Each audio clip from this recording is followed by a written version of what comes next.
ಮನುಷ್ಯನ ವೈರಿ ಯಾರು? ನಾವೆಲ್ಲ ಹೇಳ್ತೀವಿ ನಿಮ್ಮ ವೈರಿ ಯಾರಂದ್ರ ನಮ್ಮ ಮನೆ ಮಗ್ಗಲ್ದವ್ರು ಅದರಲ್ರಿ, ಅವರ ನಮ್ಮ ವೈರಿಗಳು. ಯಾಕಂದ್ರ ನಾವ್ ಇಲ್ಲಾರ್ದಾಗ ನಮ್ಮ ಮನೆ ಮುಂದೆ ಲಿಂಬೆ ಹಣ್ಣು ಇಟ್ಟು ಹೋಗ್ತಾರ ಅವರು, ಇಲ್ಲ ನಮ್ಮ ಮನಿ ಮ್ಯಾಳಗಿ ಮೇಲೆ ಏನಾರ ಒಗದ್ ಹೋಗಿರ್ತಾರ, ಇಲ್ಲ ಅವೇನ ಕುಂಕುಮಾರಿಸಿನ ಉದುರ್ಸಿ ಹೋಗ್ತಾರ ಅಂತ ಹೇಳಕತ್ತಿ. ಏನೇನ್ ನೀವು ಉದುರಿಸಿದವ್ರ ಬಗ್ಗೆ ತಲೆ ಕೆಡಿಸ್ಬೇಡ್ರಿ, ಅವರ ಉದುರಿ ಹೋಗ್ತಾರ ಅಷ್ಟ, ಅದ್ರ ಬಗ್ಗೆ ತಲೆನೇ ಕೆಡಿಸ್ಕೋಬಾರ್ದು. ಅದನ್ನ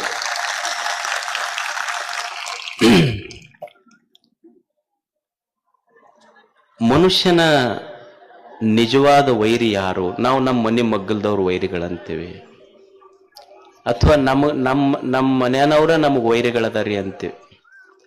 ಒಬ್ಬ ತತ್ವಜ್ಞಾನಿ ಅವ ತಪ್ಪನ್ನ ಮಂದಿ ಕಡೆ ಬಟ್ಟ ಮಾಡಿ ತೋರಿಸುವುದಿಲ್ಲ. ಒಬ್ಬ ವ್ಯಕ್ತಿಯ ನಿಜವಾದ ವೈರಿ ಯಾರು ಅಂದ್ರ ತನ್ನಲ್ಲಿರುವ ಆಲಸ್ಯತನವೇ ಅವನ ನಿಜವಾದ ವೈರಿ ಅಂತ. ಆಲಸ್ಯಂ ಹಿ ಮನುಷ್ಯಾಣಂ ಶರೀರಸ್ಥೋ ಮಹಾನ್ ರಿಪು. ಮನುಷ್ಯನ ಆಲಸ್ಯತನವೇ ಅವನ ನಿಜವಾದ ವೈರಿ ಅಂತ. ಆಲಸ್ಯತನ ಅಂದ್ರೆ ಏನು? ಆಲಸ್ಯತನದ ಒಂದು ಅರ್ಥ ಏನಂದ್ರ ಓದಬಾರ್ದು ಪಾಸ್ ಆಗ್ಬೇಕು, ಅಡಿಗೆ ಮಾಡಬಾರ್ದು ಹೊಟ್ಟೆ ತುಂಬಕ್, ದುಡಿಬಾರ್ದು ಶ್ರೀಮಂತರಾಗ್ಬೇಕು. ಇದು ಆಲಸ್ಯತನ. ಓದಬಾರ್ದು ಪಾಸರ ಆಗ್ಬೇಕು.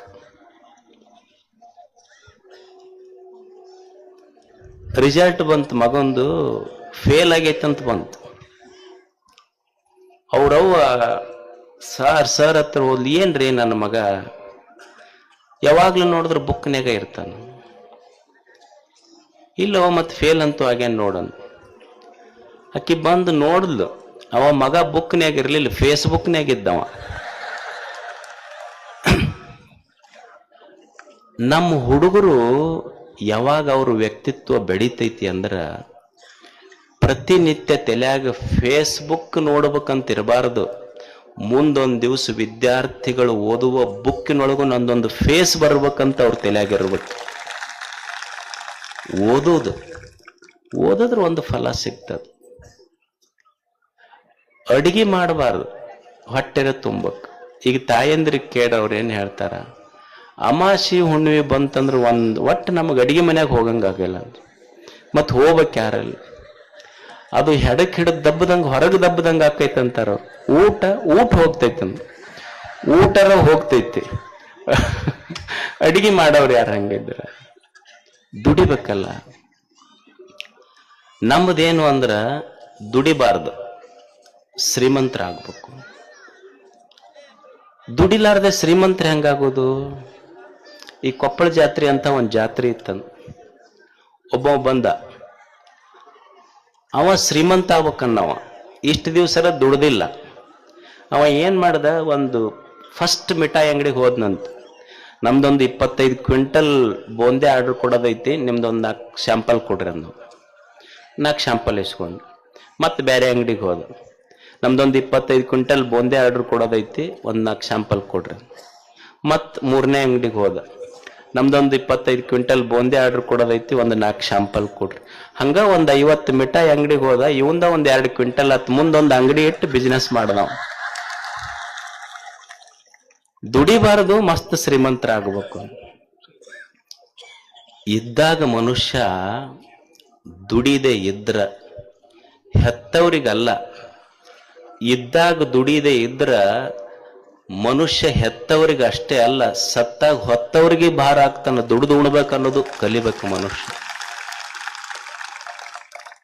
ನಮ್ಮ ನಾಯಕರು ಯಾರು ಅಂದ್ರ ಎಂತಿಂತ ಅಂಗಿ ಹಾಕೊಂಡು ಎಲ್ಲೋ ಕುಂತಿರ್ತಾರಲ್ಲ, ಅವ್ರ ಹಿಂದೆ ಹೋಗ್ಬಾರ್ದು. ಕಾಯಕವೇ ನಮ್ಮ ನಾಯಕ, ಅವ ನಿಜವಾದ ನಾಯಕ. ಅಲ್ಲೊಬ್ರು ಅಮ್ಮವ್ರು ಕುಂತಾರಲ್ಲ, ಅವ್ರ ಹೆಸರು ರೆಮಾಬಾಯಿ ಅಂತ ಹೇಳಿ. ಅವ್ರು ನಿಮ್ ಕರ್ನಾಟಕದವರಲ್ಲ, ಇವರು ಬೇರೆ ಕಡೆಯಿಂದ ಕರ್ಕೊಂಡ್ ಬಂದೇನೋ. ಅವ್ರು ಕೇರಳದ ಕೊಲ್ಲಂನವ್ರು, ಕೇರಳದ ಕೊಲ್ಲಂದಿಂದ ಬಂದಾರ ಅವರು.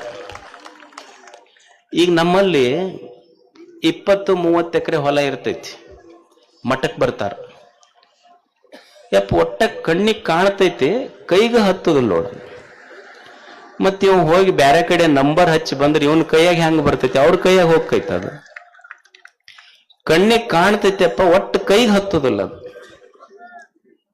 ಎಷ್ಟು ಎಕರೆ, 20-25 ಎಕರೆ ಹೊಲ ಇಟ್ಟುಕೊಂಡು ನಾವೇನಂತೀವಿ, ಕಣ್ಣಿಗೆ ಕಾಣ್ತೈತಿ ಕೈಗೆ ಬರುದಿಲ್ಲ. ಅವರು ರಮಾಬಾಯಿ ಅವರು ಅವ್ರ ಹೈಸ್ಕೂಲ್ ಹೆಡ್ ಮಿಸ್ಟ್ರೆಸ್ ರಿಟೈರ್ಡ್ ಆದ್ರು. ಅವ್ರ ತಾಯಿ ತೀರ್ಕೊಂಡ್ರು. ರಿಟೈರ್ಡ್ ಆಗಿದ್ದು ನಿವೃತ್ತಿ ನಂತರ ಏನ್ ಮಾಡ್ಬೇಕು ಅನ್ನೋದು ಒಂದು ಸಮಸ್ಯೆ, ತಾಯಿ ತೀರ್ಕೊಂಡಿದ್ದೊಂದು ಮಾನಸಿಕ ಆಘಾತ. ಅವ್ರ ಮನಿ ಈ ಟೆರಸ್ ಅಂತೀವಲ್ಲ, ಮೇಲ್ಛಾವಣಿ 17 ಸ್ಕ್ವೇರ್ ಫೀಟ್ ಮೇಲ್ಛಾವಣಿ ಮೇಲೆ ಈ ಡ್ರ್ಯಾಗನ್ ಫ್ರೂಟ್ಸ್ ಅಂತ ಬರ್ತಾವ ನೋಡಿರಲಿ, ಕೆಂಪನ ಹಣ್ಣು ಇರ್ತಾವ ದೊಡ್ಡ, ಇಷ್ಟು ಅವು ಒಂದೊಂದು ಕೆಜಿ ಆಗ್ತಿರ್ತೈತ.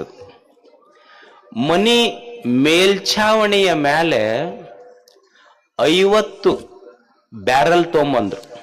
ಮಣ್ಣು ಹಾಕ್ಲಿಲ್ಲ, ವೇಸ್ಟ್ ಕಾಂಪೋಸ್ಟ್ ಎಲ್ಲ ಬಳಸಿ ಒಂದು ಕಬ್ಬಣ ಬ್ಯಾರೆಲ್ನೊಳಗೆ 2 ಗಿಡ ಹಚ್ಚಿದ್ರು. ಅಂದ್ರೆ 100 ಗಿಡ ಹಚ್ಚಿದ್ರು.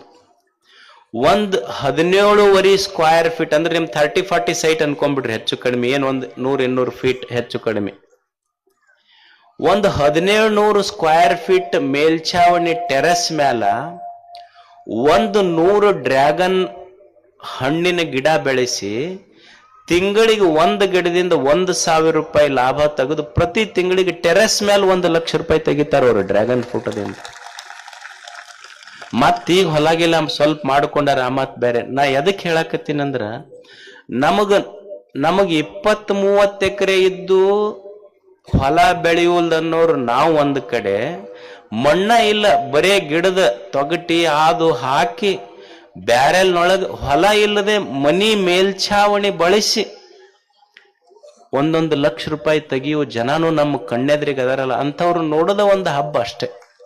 ಅಂಥವ್ರು ನೋಡ್ಬೇಕು ಈ ಕಣ್ಣ, ಅಂಥವ್ರ ಬಗ್ಗೆ ಕೇಳ್ಬೇಕು 2 ಮಾತು. ಅದಕ್ಕೆ ಅವರು ನಮಗೊಂದು ಸ್ಫೂರ್ತಿ. ಅದಕ್ಕೆ ಅಲ್ಲಿಂದ ಬಂದಿದ್ದಾರೆ ಅವರು. ಅವರ ಆ ಸಾಧನೆ, ಅವರ ಕ್ರಿಯಾಶೀಲತೆ ಏನಿದೆ ನಮ್ಮ ನಾಡಿನ ರೈತರಿಗೆ, ಯುವಕರಿಗೆ ಸ್ಫೂರ್ತಿ ಆಗಲಿ ಅಂತ ಹಾರೈಸಿ, ಪರಮ ಪೂಜ್ಯ ಬೂದುಗುಂಪಿಯ ಶ್ರೀಗಳು ಅವರಿಗೆ ಆಶೀರ್ವಾದಿಸಬೇಕು ಅಂತ ತಿಳ್ಕೊಂಡು ಅವರಲ್ಲಿ ಕೇಳ್ತೇವೆ.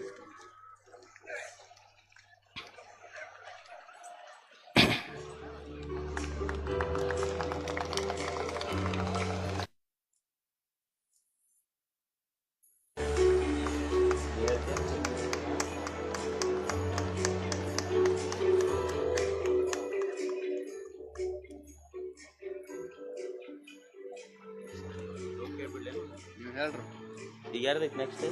ಜಗದೀಶ್ ಇವ್ರ ನಮ್ಮೂರಿಗೆ ಸನ್ಮಾನ ಅದ. ಇಲ್ಲಿ ತೋರ್ಸ್ ಮುಗಿತು. ನೋಡಿದ್ರಲ್ಲ, ಅಂದ್ರ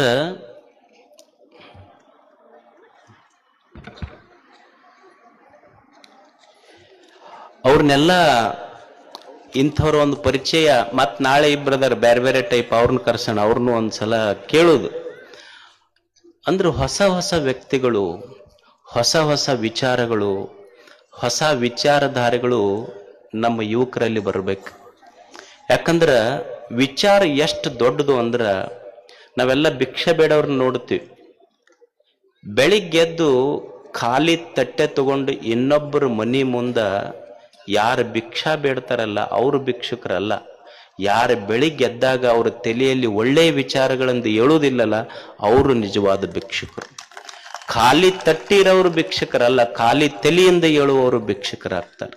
ಅದಕ್ಕೊಂದೊಂದು ಹೊಸ ವಿಚಾರಗಳು, ಹೊಸ ವಿಚಾರಧಾರೆ ನಮ್ಮ ಯುವಕರಲ್ಲಿ ಬರಬೇಕಾಗ್ತದೆ. ಇಂಥವರಿಂದ ಒಂದು ಸಣ್ಣ ಸಣ್ಣ ಸ್ಫೂರ್ತಿಯ ಶೆಲೆ ನಾವು ತಗೋಬೇಕು. ನಮ್ಮಲ್ಲಿರುವ ದುಶ್ಚಟಗಳನ್ನ ಕಡಿಮೆ ಮಾಡಿಕೊಂಡು ಹೊಸ ಬದುಕು ಕಟ್ಟಬೇಕು. ನಮ್ಮಲ್ಲೆಲ್ಲ ಏನಾಗಿದೆ, ನಾನು ಮಕ್ಕಳನ್ನು ನೋಡ್ತೀವಲ್ಲ, ಅವ್ರು ಎಲ್ಲಿ ಕುಂದಿರ್ತಾರ, ಎಲ್ಲಿ ಹೇಳ್ತಾರ ಗೊತ್ತಿಲ್ಲ. ಅಲ್ಲಿ ಉಗುಳೋದೊಂದು ಬಿಟ್ರೆ ಏನೂ ಗೊತ್ತಿಲ್ಲ. ಉಗುಳಿ ಹೊರಗೆ ದೇಶ ಕೆಡಿಸಿದ್ರು, ನುಂಗಿ ಒಳಗೆ ದೇಹ ಕೆಡಿಸ್ಕೊಂಡ್ರಷ್ಟೆ. ಇದನ್ನು ಬಿಟ್ಟರೆ ಮತ್ತೇನೂ ಮಾಡ್ಲಿಕ್ಕೆ ಆಗ್ತಾ ಇಲ್ಲ. ದೇವರು ಚಲೋ ಕಣ್ಣು ಕೊಟ್ಟಾನ, ಕೈ ಕೊಟ್ಟಾನ, ಕಾಲು ಕೊಟ್ಟಾನ. Unlimited energy with limited span of life. ದೇಹದೊಳಗೆ ಎಷ್ಟು ಶಕ್ತಿ ಇಟ್ಟನಲ್ಲ ಅದಕ್ಕೆ ಎಣಿಕೆ ಇಲ್ಲ. ಅಷ್ಟು ಶಕ್ತಿ ಇಟ್ಟು ಇದೊಂದು ದೇಹ ಕೊಟ್ಟಾನ, ಅದನ್ನು ಸರಿಯಾಗಿ ಉಪಯೋಗ ಮಾಡಿಕೊಳ್ರಿ. ಇಂಥವರಿಂದ ಒಂದು ಹೊಸ ಸ್ಫೂರ್ತಿ ಬರ್ಬೇಕು ನಮ್ಮ ಯುವಕರಿಗೆ. ಅದಕ್ಕೆ ಅವ್ರು ಏನು ಯುವಕರಲ್ಲಿ ಇವತ್ತು ದುಶ್ಚಟಗಳದಾವ ಅದನ್ನೆಲ್ಲ ದೂರ ಆಗಬೇಕು. ಇಂಥವರಿಂದ ಹೊಸ ಸ್ಫೂರ್ತಿ ತಗೋಬೇಕು. ಎಲ್ಲೋ ಮೊನ್ನೆ ಯಾರೋ ಒಬ್ರು ಗುರುಗಳು ಹೇಳ್ತಾ ಇದ್ರು, ಒಂದಿಬ್ರು ಸ್ನೇಹಿತರಿದ್ರಂತ. ಅವರು ಇಬ್ಬರಿಗೆ ಗುಟ್ಕಾ ತಿನ್ನೋದು ಬಹಳ ಹವ್ಯಾಸ. ಅವರು ಸಿನಿಮಾ ನೋಡಕ್ ಹೋದ್ರಂತ. ಸಿನಿಮಾ ಮಾತ್ರ ಬಹಳ ಇಂಟ್ರೆಸ್ಟ್, 500 ರೂಪಾಯಿ ಟಿಕೆಟ್ ಕೊಟ್ಟು ಸಿನಿಮಾ ನೋಡಕತ್ತಿದ್ರು. ಇಬ್ರು ಹಾಕೊಂಡ ಕುಂತಿದ್ರು. ಅವ ಉಗುಳ್ಬೇಕಂದ್ರ ಸಿನಿಮಾ ನಡೆದೈತಿ, ಹೊರಗೆ ಹೋಗ್ಬೇಕಂದ್ರ ಆಗ್ತಾ ಇಲ್ಲ, ಯಾಕಂದ್ರೆ ಸಿನಿಮಾ ಹೋಗ್ತೈತಿ. ಅವ ಆ ಕಡೆ ಈ ಕಡೆ ನೋಡಕತ್ತಿದ್ದ. ಅವನ ಮಗ್ಲೊಬ್ಬ ಇದ್ನಲ್ಲ, ಅವ ಕೇಳಿದ ಏನ್ ಆ ಕಡೆ ಈ ಕಡೆ ನೋಡಕತ್ತಿ? ಇಲ್ಲ ಗುಟ್ಕಾ ಹಾಕೊಂಡಿನಲ್ಲ, ಉಗುಳ್ಬೇಕಾಗೈತಿ, ಬಿಟ್ಟು ಹೋದ್ರೆ ಸಿನಿಮಾ ಹೋಗ್ತೈತಿ, ಏನ್ ಮಾಡ್ಬೇಕು?